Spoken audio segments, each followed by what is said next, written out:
Please don't make the same mistake I did, and no, before your mind runs somewhere ugly, that's not the kind of mistake I mean.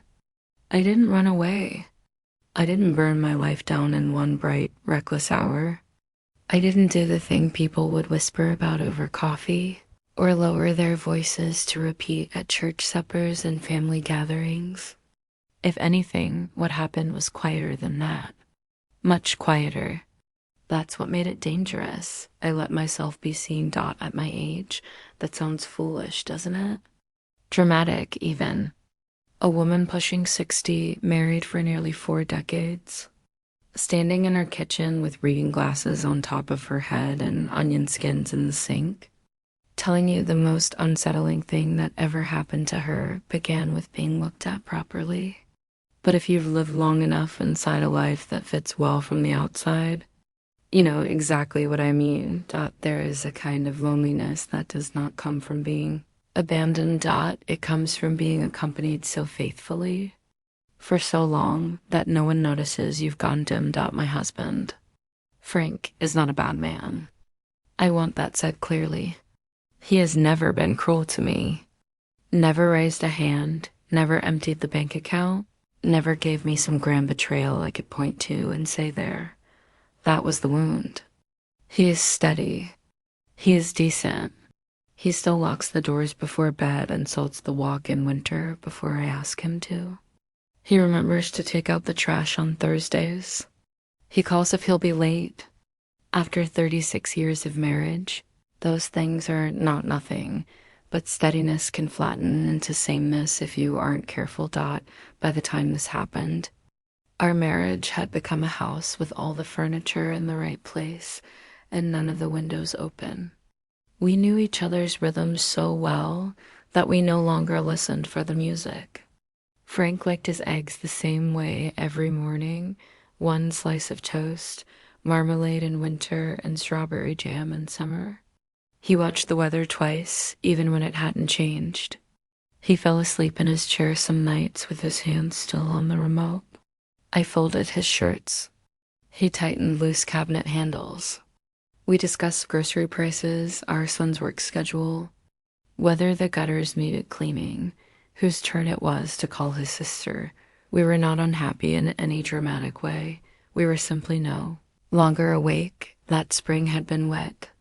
Not violent storms, just long gray days where the sky seemed to lean low over the neighborhood and everything stayed damp. The portrayal, the flower beds, the newspaper if you didn't fetch it quickly enough. Our son Adam had moved 2 towns over a few years earlier, and though he visited when he could, the house had settled into that strange post-children silence that still catches you off guard. You stop buying a certain cereal, and one day realize no one has asked where it went in 3 years. You leave a light off because no one is coming home late. You pass by the old bedroom and tell yourself you're not counting ghosts.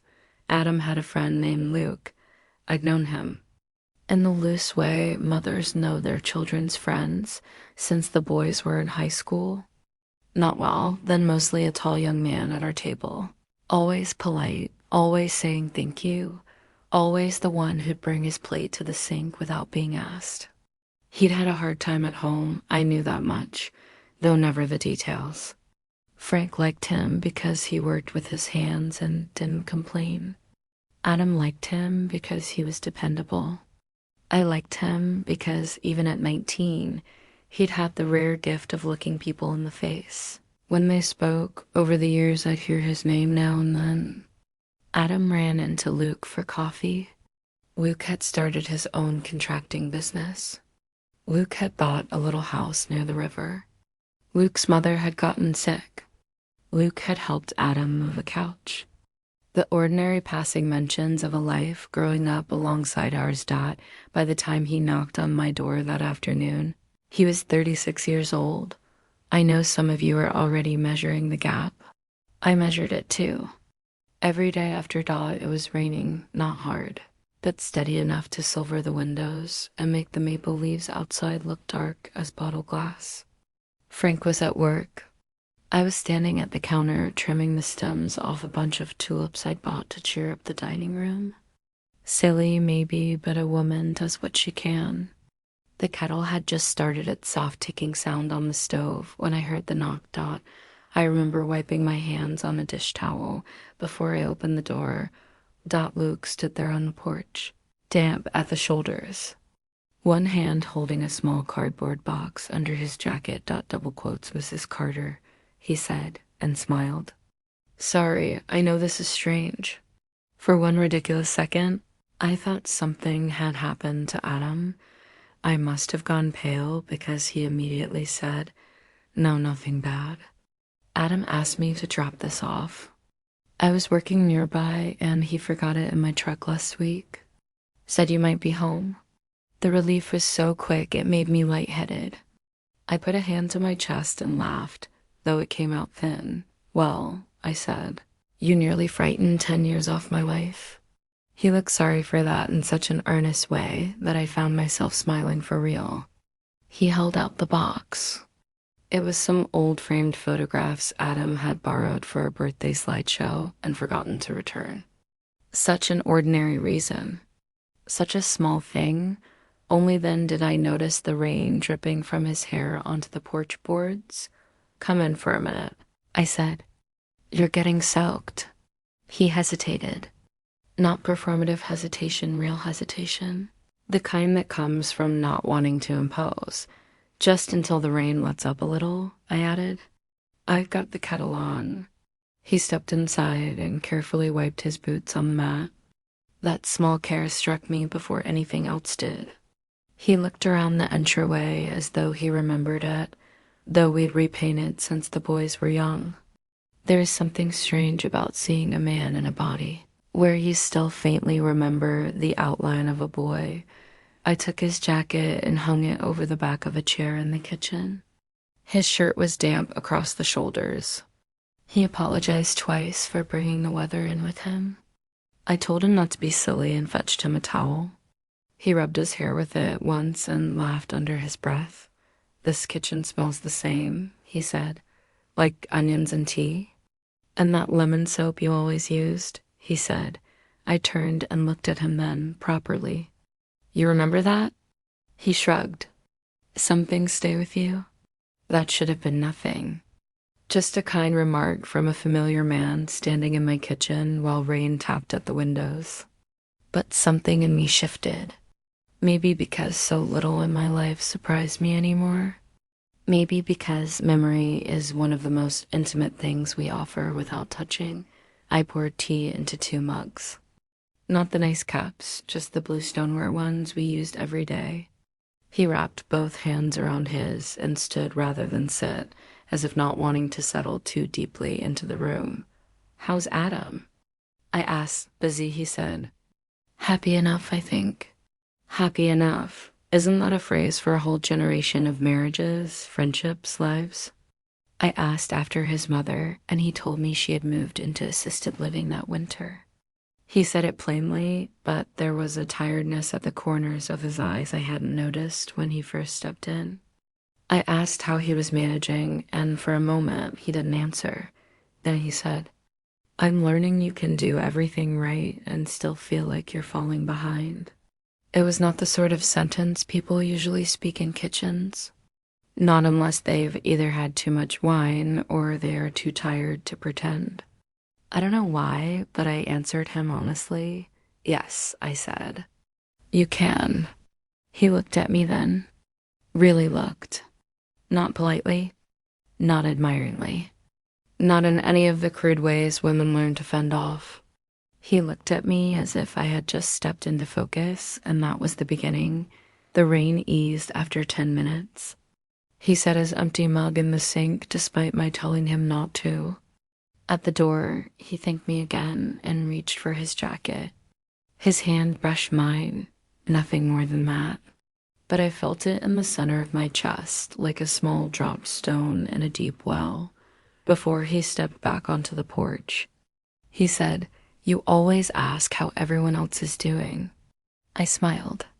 Occupational hazard of being somebody's mother? He gave me a curious look. Who asks how you're doing? I laughed to avoid answering, but after he left, and the house fell quiet again except for the kettle cooling and the rain moving off toward the east. That question remained in the kitchen like another person who asks how you're doing. Not long after that, I saw him at the garden center on the edge of town. It was a Saturday morning bright with that wash clean light that comes after days of rain. I had a cart full of foolish optimism, basil, petunias, one trailing ivy I absolutely did not need. Frank had stayed home to watch a ball game and patch a loose fence post.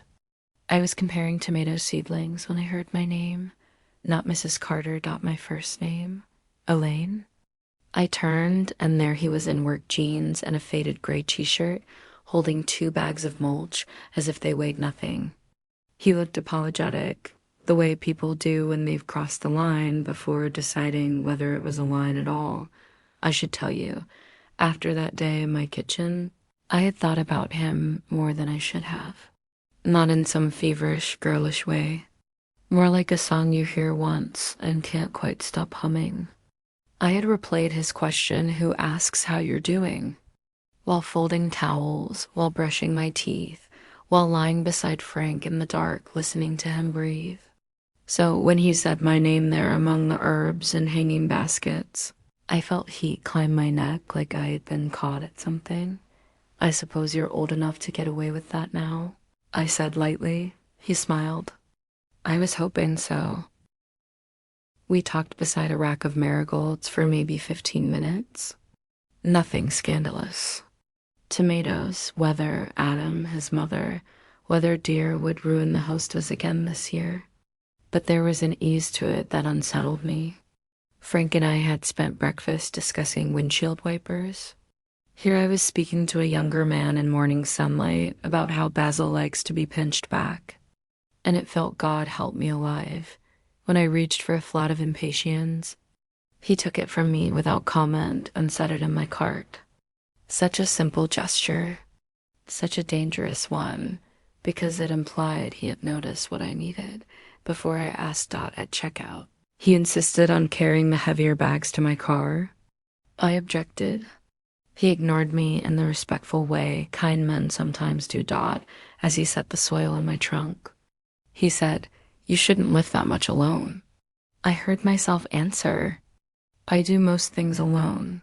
The words hung there between us, more truthful than I had intended. He closed the trunk gently and looked at me with that same unnerving steadiness. That's not the same as liking it. No one had spoken to me that way in years. Not like I was a person saying more than she meant. I drove home with dirt under my nails and a restlessness I could not explain. After that, the encounters seemed to arrange themselves as if by accident. Though I was old enough to know accidents sometimes begin with desire and end with denial. A coffee shop on Main Street where I went after a dentist appointment and found him already there at a corner table with blueprints spread out. He lifted a hand when he saw me, and I should have simply waved and ordered mine to go. Instead, I accepted when he said, "You could sit for a minute, if you like." So I did. The place smelled of espresso and cinnamon and wet wool from customers coming in out of the cold drizzle. We talked about books of all things. He said he read at night because it was the only hour no one needed anything from him. I laughed and said that must be why I'd always read in the bathtub with the door locked when Adam was little. He asked what I liked. No one had asked that in such a long time that I nearly answered with whatever was easiest. But he waited, so I told the truth. Old novels. Poems I didn't always understand but liked the shape of. Essays in the margins of magazines.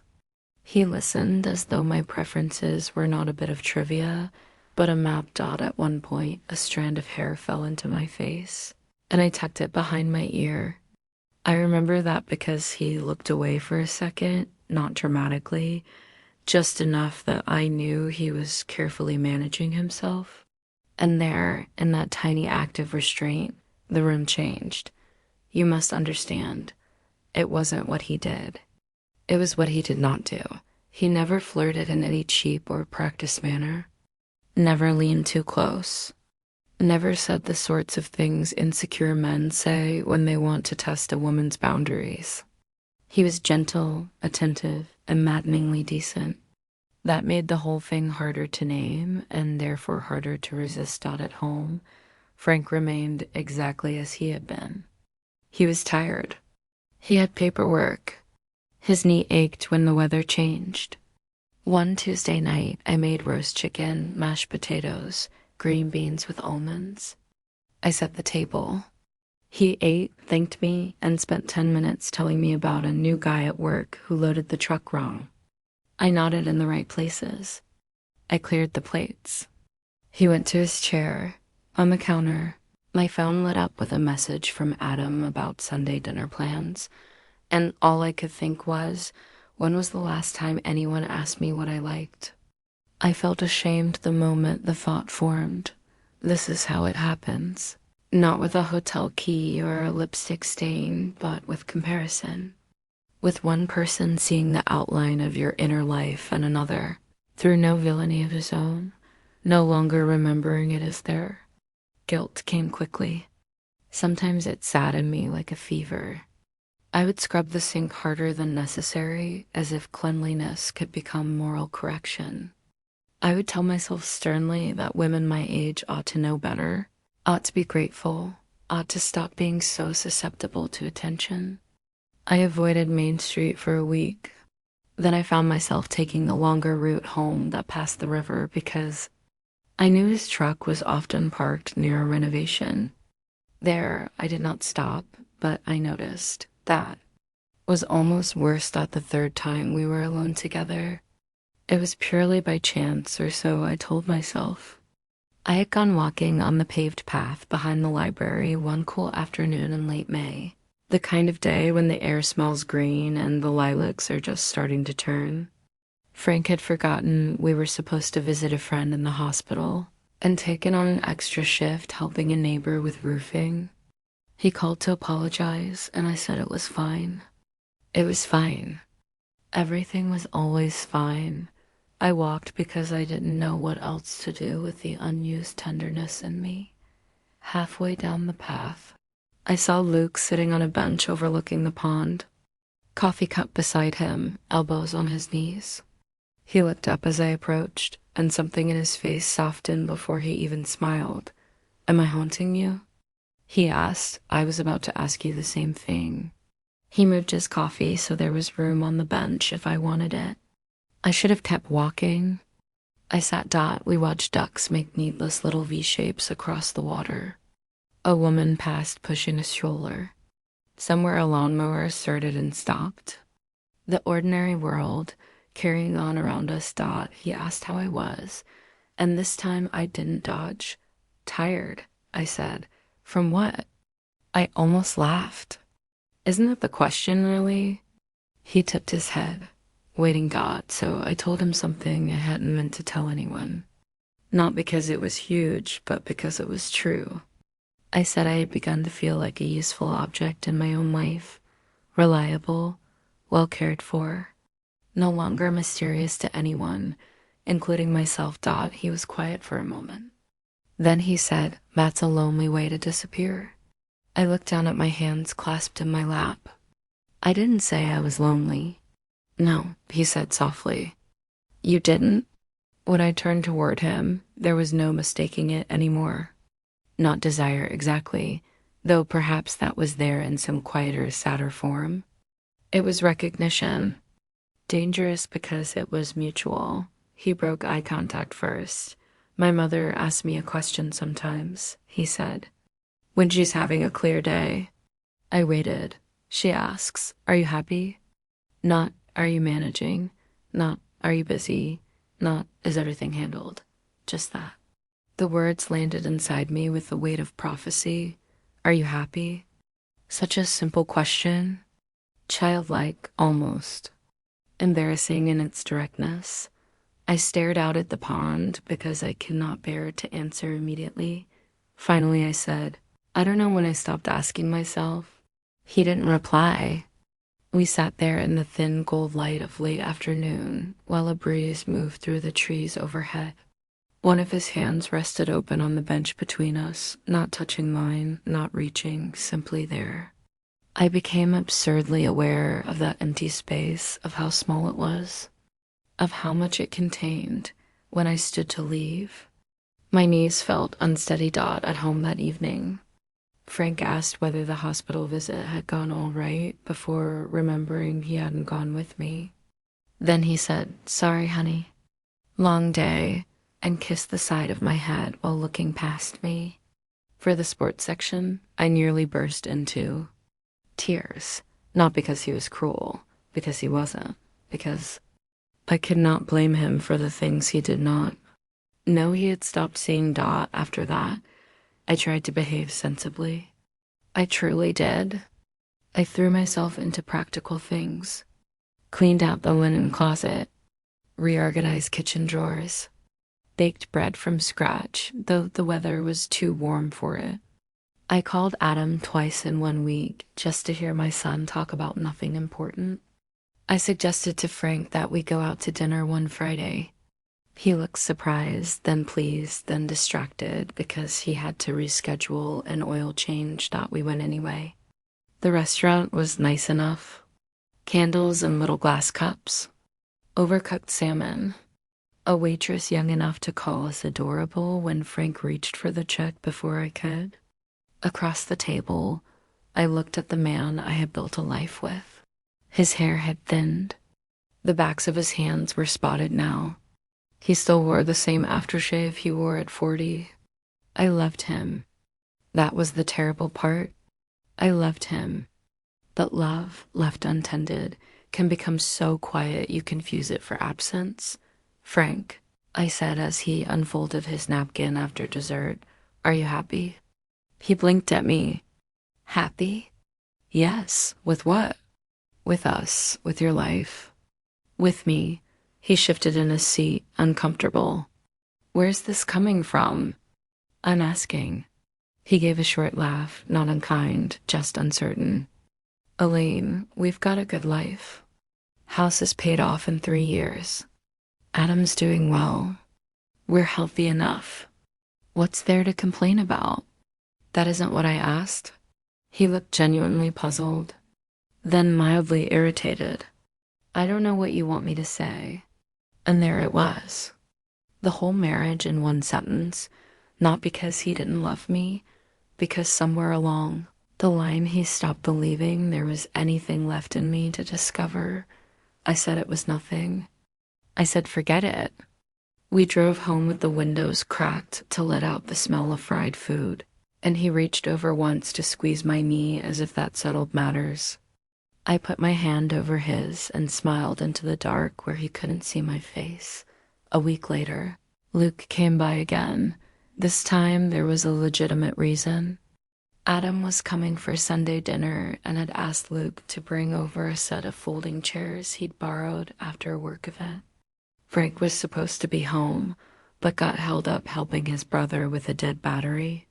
I was alone in the kitchen icing a cake when Luke carried the chairs through the side gate and around to the back patio. The evening was warm. The grass had just been cut and still smelled sweet. I had the radio on low by the sink, some old song from our early years, scratchy with memory. Asterisk, I can leave these here, he said, setting the chairs against the fence. Would you like some lemonade? I asked that. He hesitated. For 5 minutes. 5 minutes became 20. We stood on the patio while the sun lowered behind the trees, and the kitchen screen door clicked softly in the breeze. I poured lemonade into cloudy glasses with too much ice. A bee worried at the petunias in the planter. He asked what song was playing, and I told him Frank, and I used to dance to it in the apartment before we had Adam. Before mortgages and routines and separate tirednesses took over the rooms. You say that like those people were strangers, he said, aren't they? He studied me for a moment. Maybe they're just waiting for you to remember them. I laughed to break the tension. That sounds like something from a novel. Maybe, he said. Or maybe it's just true. We were quiet then, and not comfortably. The silence had substance. It pressed stop finally, he said it. Elaine, if I cross a line, tell me and I'll go. Every nerve in me went still. He wasn't closer than before. He hadn't moved at all, in fact. But the world had changed because now the silence had language. I set my glass down on the patio table. You haven't crossed one. Not with my feet, he said. There are moments in a life when honesty arrives before wisdom can stop it. I know, I said. He looked away then, jaw tightening once. I've tried not to be here more than chance put me here. I know, that's not enough though. No, the screen door tapped its frame in the wind. Somewhere down the block, a dog barked twice. The ordinary world again, insulting in its normalcy. He turned back to me, and there was something almost sorrowful in his face. You matter to me, he said. That's the truth. I don't think that's a crime. But I also know what your life is. I could hear my own heart. It seemed absurd at my age to hear it that way. My life, I repeated. He nodded, but didn't say more. And what do you think it is? I asked quietly. He answered so gently I nearly couldn't bear it. I think it's a life you built carefully. And I don't want to be the reason you break it just because someone finally asked if you were happy. That was the moment. Not a kiss. Not an embrace. Just a younger man standing in my backyard in the long June light, refusing to make my confusion into an excuse. If he had been less decent, perhaps it would have been easier. I could have recoiled, condemned, shut the door. But restraint, when it comes from someone who feels the same pull you do, is a kind of intimacy all its own, I said. I never meant for this.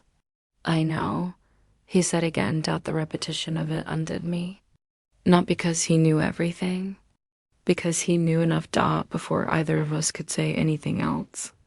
I heard Frank's truck in the driveway. Luke stepped back at once. Not guiltily, just firmly, like a man returning a boundary to its rightful place. Frank came through the gate carrying a bag of ice and calling an apology over his shoulder. He greeted Luke warmly, thanked him for the chairs, asked about a roofing estimate for a coworker's garage. The two of them spoke for a minute while I stood there with my empty lemonade glass and a pulse like a struck wire. That night, after Adam came and ate too much cake and laughed with his father and took half the leftovers home, after dishes were done and the house was quiet, I stood in the bathroom washing my face while Frank brushed his teeth beside me. In the mirror, I saw us both. Two people lined by years, shoulders bent toward habit. A marriage not ruined, not faults, simply asleep. Frank, I said. He spat, rinsed, looked up. I don't think I've been happy. He stared at me in the mirror, toothbrush still in hand. For once, he didn't answer too quickly. That conversation did not fix everything. Life is not a film where a single midnight confession leads to tears and speeches and rediscovered passion by sunrise. He asked what I meant. I struggled to explain without explaining too much. I told him I felt invisible sometimes. Useful but unseen. He looked wounded, then defensive, then frightened in a way I had not seen in years. He said he thought we were fine. I said that was exactly the problem. We talked for hours in ragged starts. Not elegantly, not nobly. There were long silences and misunderstandings, and one point where he said, "Why didn't you say something sooner?" And I laughed so bitterly it startled us both, because women like me spend half our lives saying things sooner and more gently and more often than anyone. Notice us, but still we talked over the next weeks. Something tender and awkward began. Frank started asking questions and waiting for answers. We took walks after dinner, at first with the stiffness of people carrying fragile dishes, then more naturally. He admitted he had felt old for years and solved that feeling by narrowing his life down to tasks he knew how to do. I admitted I had mistaken being needed for being known. We were clumsy with each other. But clumsy can be honest. I did not seek Luke out once. About a month later, I saw him across the produce section of the grocery store. He had a basket with bread, coffee, and oranges. I was choosing peaches. We noticed each other at the same moment. He did not come over immediately. He gave me the dignity of choice. I walked to him. For a second, neither of us spoke. Then he asked, "How are you doing?" I almost smiled at the symmetry of it. "Better," I said. And because it mattered to tell the whole truth, I added, "Not because it's simple." He nodded once, like a man accepting both the answer and the limit inside it. "That's probably the real version," he said. We stood there under fluorescent grocery lights between cucumbers and nectarines. Two people holding a tenderness they were never going to spend. "I'm glad," he said finally. "So am I." He looked tired but peaceful. Or maybe I only hoped that for him. Before we parted, he said, "For what it's worth, I never wanted less for you than your actual life." There are goodbyes that do not announce themselves as final. That was one of them. We did not hug. We did not touch. He lifted his basket slightly, almost in farewell, and moved on toward the checkout. I watched him go for only a moment before turning back to the peaches. I chose the ones that were still a little firm. The kind that ripened slowly on the counter. That was 2 years ago. Frank and I are still married. No. Everything is not magically transformed. He still leaves his socks beside the bed sometimes. I still get irritated when he tells me a story I've heard 3 times. We are who we are, but we are less asleep now. Some evenings we sit on the porch without the television calling us from inside. Sometimes he asks, out of nowhere, "Are you happy?" And I can tell he means it not as a test, but as a doorway. Sometimes I ask him back. The strangest part is this. The most intimate turning point in my marriage came from a man I never touched. You want the shock? I know. You want me to tell you he kissed me in the rain, or I nearly left, or Frank found a letter in a drawer, or Adam somehow knew? But life is not always scandalous in the ways people expect. Sometimes the great trembling in a person's life is simply this. Someone arrives at the exact moment you have forgotten yourself and says, "Without saying it, I can still see you." That can be enough to wreck you or save you. I still think of Luke now and then. Usually when it rains in the afternoon and the kitchen smells like tea and lemon soap. Usually when I catch myself answering everyone else's needs before I have named my own. Usually when happiness begins to shrink again into management, obligation, competence. His role in my life was not romance, not really. It was revelation. A mirror held up at a dangerous angle. Please don't misunderstand me. I am not telling you to invite temptation in just to feel alive. I am telling you that if a stranger or a friend or your husband or your own voice in the quiet of your kitchen asks you, "Are you happy?" do not wait as long as I did to answer. Don't. Drift so far into usefulness that being noticed feels like falling in. Love. Some things do not have to be acted on to change you. Forever. Sometimes the line you do not cross becomes the very thing that teaches. You who you are. And sometimes late in the day, after the dishes are done and the house is finally still, I stand at the back door with my tea and watch the light thinning over the yard. Frank will come up behind me, not always speaking, sometimes just resting his hand lightly at my waist as if reacquainting himself with the place he once knew by heart. On those evenings, I think about how close a life can come to opening in one direction and then turn quietly toward another, not because the longing wasn't real, because the choice was.